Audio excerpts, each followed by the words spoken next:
तो मूवी की शुरुआत होती है जिसमें हमें एक फेमस एक्ट्रेस एना फेडरिस की डेड बॉडी पार्टी के दौरान वहां से मिलती है और उस डेड बॉडी के साथ ये तीनों लड़के क्या क्या करते हैं यह तो हमें मूवी के आगे ही पता चलेगा। फेमस एक्ट्रेस एना फेडरिस की अचानक ही किसी वजह से मौत हो गई है और उसकी डेड बॉडी को मोर्चरी में रखवाया जाता है। इसके बाद हमें दो दोस्तों को दिखाया जाता है जो अपने एक और तीसरे दोस्त पाओ से मिलने आए थे। असल में ये तीनों मिलकर किसी पार्टी में जाने वाले थे, लेकिन पाओ की शिफ्ट 1 घंटे बाद खत्म होगी क्योंकि पाओ इसी हॉस्पिटल की मोर्चरी में काम किया करता था। इसके बाद वो तीनों फ्रेंड्स बाहर आ जाते हैं और मिलकर खूब ड्रिंक करते हैं। फिर वो एना फेडरिस के बारे में भी बातें करते हैं, जिसके बाद इवान पाओ से पूछता है कि क्या हम उसकी डेड बॉडी को देख सकते हैं। क्योंकि ये काम रिस्की था इसलिए पाओ इनकार कर देता है क्योंकि उसके ऐसा करने से उसकी जॉब भी जा सकती है। अब क्योंकि एना फेडरिस एक फेमस एक्टर होती है और उसी के साथ वो बहुत ज्यादा खूबसूरत भी थी, इसलिए इवान उसे देखने के लिए इतनी रिक्वेस्ट कर रहा था। अब इवान के इतने रिक्वेस्ट करने पर वो दोनों फ्रेंड मान जाते हैं और वहाँ पर चले जाते हैं। वहाँ पर किसी का भी जाना अलाउ नहीं था। इसके बाद वो तीनों छुपते छुपाते मोर्चरी में पहुंच जाते हैं, जहाँ पर पाओ एक डेड बॉडी के पास आकर खड़ा हो जाता है और उनसे कहता है कि यही एना फेडरिस की डेड बॉडी है। इवान एना को देखने के लिए इतना उतावला हो जाता है कि वो उसकी डेड बॉडी से कपड़ा हटा देता है, पर जैसे वो कपड़ा हटाता है तो देखता है कि वो एक तो बूढ़ी औरत है, जिसे देखकर वो दोनों फ्रेंड डर जाते हैं। असल में पाओ उन दोनों के साथ मजाक कर रहा था। फिर वो असली एना फेडरिस की डेड बॉडी के पास आ जाता है, जिसके बाद पाओ उसकी डेड बॉडी से कपड़ा हटाता है और उसकी डेड बॉडी उन दोनों को दिखा देता है। सच में एना बहुत ज्यादा खूबसूरत थी। जिसके बाद इवान उसकी डेड बॉडी से कपड़ा और नीचे कर रहा था क्योंकि उसे यकीन नहीं हो रहा था कि वो सच में एना फेडरिस की डेड बॉडी के पास खड़ा हुआ है, इसलिए वो डेड बॉडी को टच करता है। पर जिनको अपने दोनों फ्रेंड्स की बात अच्छी नहीं लगती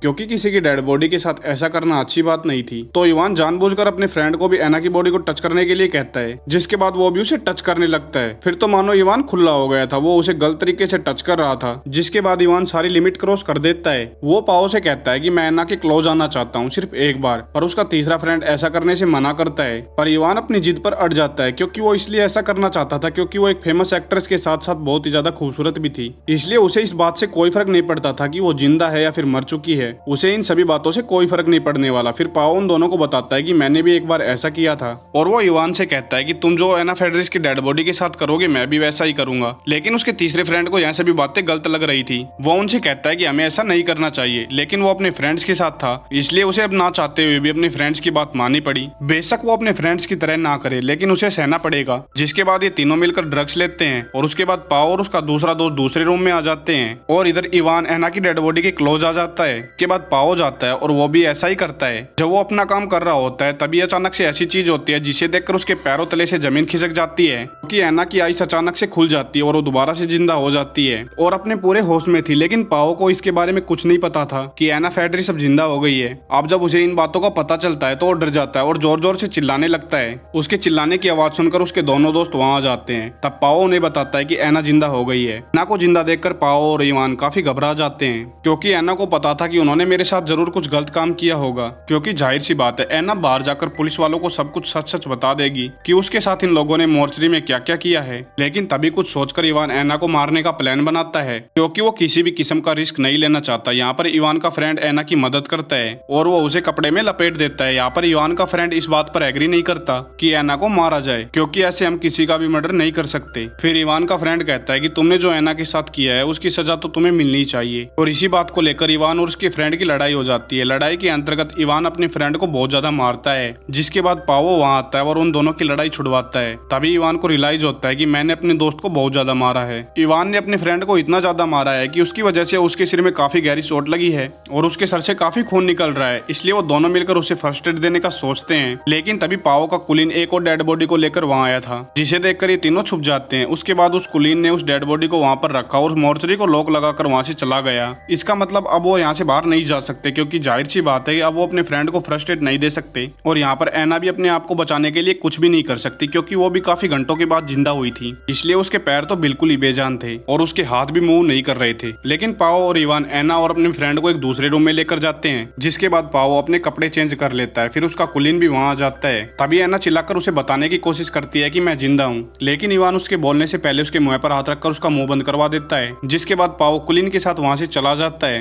इवान का फ्रेंड बिल्कुल भी सांस नहीं ले रहा था, जिसे देखकर इवान घबरा जाता है। तभी एना कहती है कि वो शायद अब मर चुका है। और थोड़ी देर बाद जब पाओ वापिस आता है तो उसे भी पता चलता है कि उसका फ्रेंड अब मर गया है, जिसकी वजह से पाओ रोने लगता है। पर इवान उससे कहता है कि इसमें हमारा कोई कसूर नहीं है, ये सिर्फ एक एक्सीडेंट है। तभी एना उससे कहती है कि इन सब के लिए तुम्हें जेल होगी, देखना। तभी इवान उससे कहता है कि शट अप, अपना मुंह बंद रखो। इसके बाद इवान पाओ को बाहर लेकर आता है और प्लान बनाता है। वो पाओ से कहता है कि अगर हम पकड़े गए तो हमारी लाइफ, हमारा फ्यूचर, हमारे गोल, हमारे एम्बिशन, सब कुछ हमारा बर्बाद हो जाएगा, हमारी जिंदगी भी बर्बाद हो जाएगी। हमें अपनी फ्रेंड की डेड बॉडी को ठिकाने लगाना होगा और साथ साथ एना फेड्रिस को भी दोबारा से मारना होगा। अंदर एना खुद को स्ट्रेचर से नीचे गिरा लेती है और उसके दोस्त का मोबाइल निकालकर किसी को हेल्प के लिए कॉल करती है। वो जैसे ही कॉल करने वाली थी तभी इवान वहां पर आ जाता है और वो उसके हाथ से मोबाइल छीन लेता है। इवान जब डायल पैड की हिस्ट्री चेक करता है तो उसे पता चलता है कि एना ने किसी को कॉल कर दी है, लेकिन इसकी बात उससे नहीं हो पाई। जिसके बाद ये एना को एक दूसरी जगह पर लेकर जाने लगते हैं। तभी उसके फ्रेंड पर किसी का फोन आता है। असल में एना ने अपने डैड को कॉल मिलाया था उसकी मदद करने के लिए।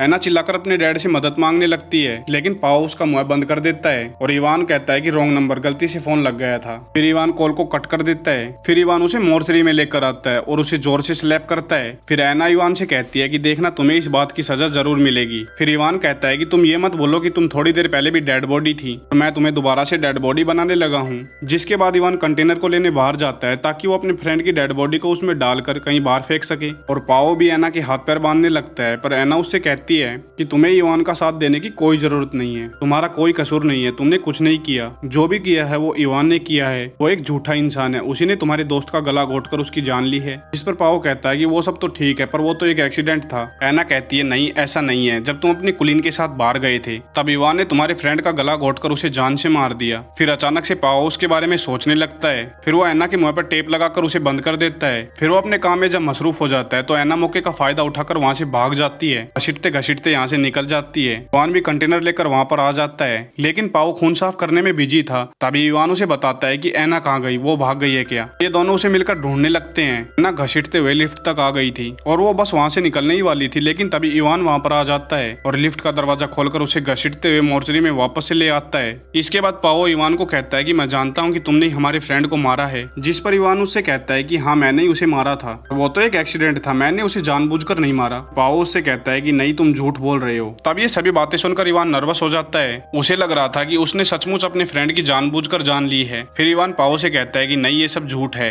और तुम्हें एना की बातों पर यकीन नहीं करना चाहिए। जिसके बाद इवान और पाओ दोनों डिसाइड करते हैं कि एना को कैसे मारा जाए जिससे कोई सबूत ना रहे। तभी इवान एना की सांस रोककर उसे मारने के लिए कहता है। फिर पाओ उसे कपड़ा लाकर देता है। इवान वापस से कपड़ा पाओ को दे देता है और उससे कहता है कि मैं नहीं, तुम मारोगे एना को। पाओ एना को मारना नहीं चाहता था क्योंकि उसके फ्रेंड को भी इवान ने ही मारा था, क्योंकि इवान अब पूरे क्राइम का रिस्पॉन्सिबल खुद नहीं बनना चाहता था। इसलिए इवान पाओ के हाथ को जबरदस्ती पकड़कर उससे एना का गला घुटवाने लगता है। तब वो लोग कपड़ा नहीं हटाते और एना एक बार फिर से मर जाती है। इसके बाद वो एना की डेड बॉडी को स्ट्रेचर पर रखकर अपने दोस्त की डेड बॉडी को कंटेनर में डालते हैं और इवान उस कंटेनर को लेकर वहां से चला जाता है और पाओ एना की डेड बॉडी को साफ करने लगता है। इसके बाद इवान अपने फ्रेंड की डेड बॉडी को एक जगह पर फेंक देता है। वापस से आने लगता है। पाओ ने भी एना की डेड बॉडी को अच्छे से साफ कर दिया था और वो बस यहाँ से जाने ही वाला था, लेकिन एक बार वो फिर से एना की डेड बॉडी को देखना चाहता था कि वो मरी है या फिर नहीं। जिसके बाद वो कपड़ा हटाकर फिर से देखता है तो एना जिंदा थी। तब पाओ एना से कहता है कि चुप रहना और रिलैक्स करो। पर सवाल तो यह उठता है कि एना मर चुकी थी, वो वापस से जिंदा कैसे हो जाती है। असल में एना जब पाओ से बात कर रही थी कि तुम्हारा कोई कसूर नहीं है, तभी इन दोनों ने प्लान बना लिया था जिसके मुताबिक एना दम घुटने का नाटक करती है और वो इतना जबरदस्त नाटक करती है कि इवान को लगता है कि उसकी मौत सचमुच हो गई है, क्योंकि वो एक एक्ट्रेस है और उसके लिए ऐसा करना नॉर्मल है, जिससे इवान को कुछ पता ही ना चला कि वो जिंदा है या फिर मर गई है। इवान वहाँ पर आ जाता है और जब वो दोनों वहाँ से निकलने ही वाले थे तभी इवान अपने पर्स निकालता है और उसमें अपना आईडी कार्ड चेक करता है, लेकिन उसका आईडी कार्ड वहाँ पर नहीं था।